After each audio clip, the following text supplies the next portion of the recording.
Hi everyone, today I will be talking about how the quality of soil affects crop yield. While the type of soil plays a huge role in farming, the quality of soil varies from place to place. Fertile soil like this promises a high yield. Hence, we must understand every aspect and detail of the soil. There are three main properties of soil, namely physical properties, chemical properties, and biological properties. Important physical properties include overall appearance, color of the soil, and water retention capacity. Although we cannot change the physical properties of soil, it is important to know which crops yield the highest in certain types of soil.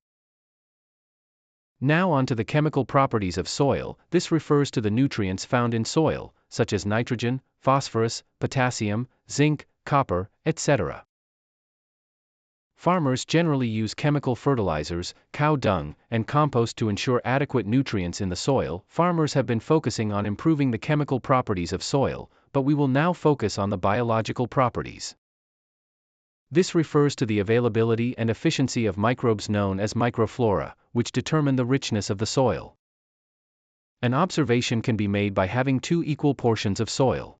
Heat one portion up to 150 to 600 degrees Celsius.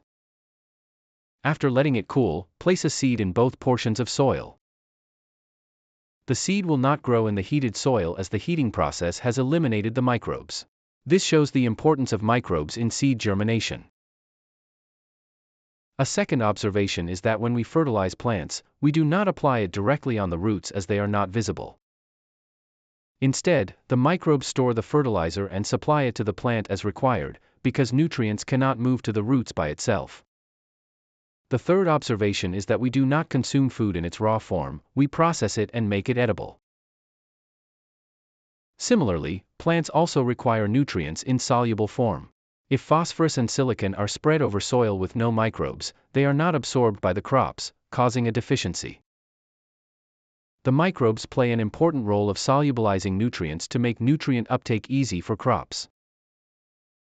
Large amounts of nitrogen are required by crops, but the availability of nitrogen, however, is directly proportionate to the amount of carbon in the soil.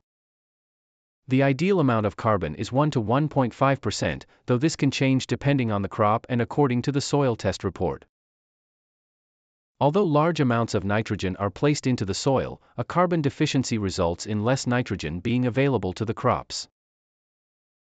Due to how carbon is unavailable as ready-to-use fertilizer, farmers use compost and cow dung. The microbes then decompose and degrade them into rich sources of carbon.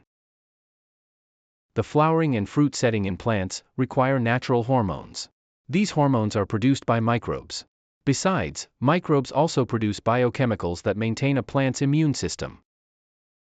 Microbes are essential for seed germination, storage and transport of nutrients, availability of carbon through biodegradation, production of natural hormones and maintaining plant health. However, microbial activity is often overlooked when issues with crops and plants arise. Fortunately, Timcare's biocatalyst T90 is here to help. T90 improves microbial activity as it contains nitrogen fixation bacteria, carbon chain decomposition microorganisms, and phosphorus and potassium decomposition bacteria. These microbes help plants absorb nitrogen, phosphorus and potassium, the NPK nutrients that are found in fertilizers. By improving the quality of soil, T90 in turn increases the immunity of plants against root rot and other soil-borne diseases. Biocatalyst T90 ensures a healthy soil environment not only for microbes, but for your crops and plants to grow. Thank you for watching. For any inquiries, please do not hesitate to contact us over at Timcare Biotech.